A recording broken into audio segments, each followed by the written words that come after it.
साधूना विनाशाय च दुष्कृता धर्म संस्थापनार्थाय संभवामि युगे युगे।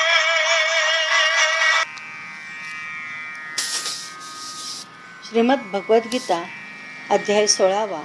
श्री भगवान म्हणाले, भयाचा पूर्ण अभाव, अंतःकरणाची पूर्ण निर्मळता, तत्वज्ञानाकरता ध्यान योगात निरंतर दृढस्थिती आणि सात्विक दान, इंद्रियांचे दमन, भगवान, देवता आणि गुरुजनांची पूजा, तसेच अग्निहोत्र इत्यादी उत्तम कर्मांचे आचरण, त्याचप्रमाणे वेदशास्त्रांचे पठन पाठन, भगवंताच्या नामांचे व गुणांचे कीर्तन, स्वधर्माचे पालन करण्यासाठी कष्ट सोसणे आणि शरीर व इंद्रियांसह अंतःकरणाची सरलता, काया वाचा मनाने कोणालाही कोणत्याही प्रकारे दुःख न देणे, यथार्थ व प्रिय भाषण, आपल्यावर अपकार करणाऱ्यावरही न रागावणे, कर्मांच्या ठिकाणी कर्तेपणाच्या अभिमानाचा त्याग, अंतःकरणात चंचलता नसणे, कोणाचीही निंदा वगैरे न करणे, सर्व प्राणीमात्रांच्या ठिकाणी निर्हेतुक दया, इंद्रियांचा विषयांशी संयोग झाला तरी त्यांच्याविषयी आसक्ती न वाटणे, कोमलता,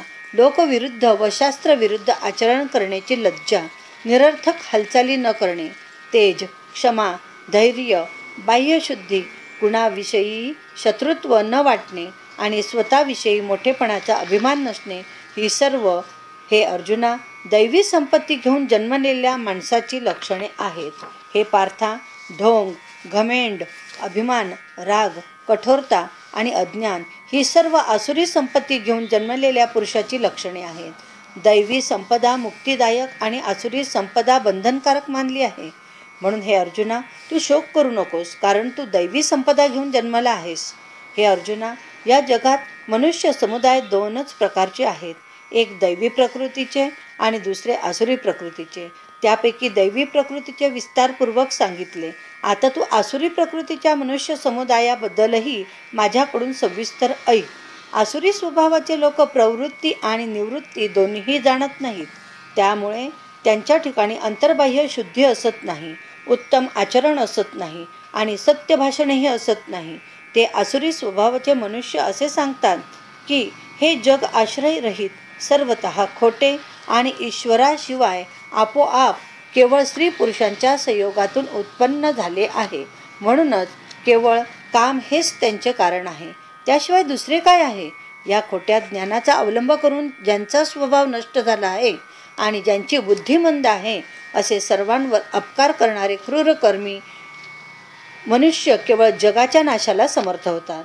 ते दंभ, मान आणि मदाने युक्त असलेले मनुष्य कोणत्याही प्रकारे पूर्ण न होणाऱ्या कामनांचा आश्रय घेऊन अज्ञानाने खोटे सिद्धांत स्वीकारून भ्रष्ट आचरण करीत जगात वावरत असतात. तसेच ते आमरणांत असंख्य चिंतांचे ओझे घेतलेले विषयभोग भोगण्यात तत्पर असलेले, हाच काय तो आनंद आहे असे मानणारे असतात. शेकडो आशांच्या पाशांनी बांधलेले गेलेले हे मनुष्य कामक्रोधात बुडून जाऊन विषयभोगांची अनन्याने द्रव्यादी पदार्थांचा संग्रह करण्याचा प्रयत्न करीत असतात. ते विचार करतात की मी आज जे मिळविले आणि आता मी हा मनोरथ पूर्ण करीन. माझ्याजवळ हे इतके द्रव्य आहे आणि पुन्हासुद्धा हे मला मिळेल. या शत्रूला मी मारले आणि त्या दुसऱ्या शत्रूंनाही मी मारीन. मी ईश्वर आहे, ऐश्वर्य भोगणारा आहे. मी सर्व सिद्धांनी युक्त आहे आणि बलवान तसाच सुखी आहे. मी मोठा धनिक आणि मोठ्या कुळात जन्मलेला आहे. माझ्यासारखा दुसरा कोण आहे. मी यज्ञ करीन, दाने देईन, मजेत राहीन. अशा प्रकारे अज्ञानाने मोहित झालेले, अनेक प्रकारांनी भ्रांत चित्त झालेले, मोहाच्या जाळ्यात अडकलेले आणि विषयभोगात अत्यंत आसक्त असे आसुरी लोक महा अपवित्र नरकात पडतात. ते स्वतःलाच श्रेष्ठ मानणारे घमेंडखोर लोक धन आणि मान यांच्या मदाने उन्मत्त होऊन केवळ नावाच्या यज्ञांनी पाखंडीपणाने शास्त्रविधीहीन यज्ञ करतात. ते अहंकार, बळ, घमेंड, कामना आणि क्रोधादिकांच्या आहारी गेलेले आणि दुसऱ्याची निंदा करणारे पुरुष आपल्या व इतरांच्या शरीरात असलेल्या मज अंतर्यामीचा द्वेष करणारे असतात. त्या द्वेष करणाऱ्या, पापी क्रूर कर्मे करणाऱ्या नराधमांना मी संसारात वारंवार आसुरी योनीतच टाकतो. हे अर्जुना, ते मूढ मला प्राप्त न होता जन्मोजन्मी आसुरी योनीतच जन्मतात. उलट त्याहूनही अति नीच गतीला प्राप्त होतात, अर्थात घोर नरकात पडतात. काम, क्रोध आणि लोभ ही 3 प्रकारची नरकाची दारे, आत्म्याचा नाश करणारी, अर्थात त्याला अधोगतीला नेणारी. म्हणूनच त्या तिन्हींचा त्याग करावा. हे अर्जुना, या 3 नरकांच्या दारांपासून मुक्त झालेला पुरुष आपल्या कल्याणाचे आचरण करतो. त्याने तो परमगती मिळवतो, अर्थात मला येऊन मिळतो. जो मनुष्य शास्त्रांचे नियम सोडून स्वतःच्या मनाला वाटेल तसे वागतो, त्याला सिद्धी मिळत नाही, परमगती मिळत नाही आणि सुखही मिळत नाही.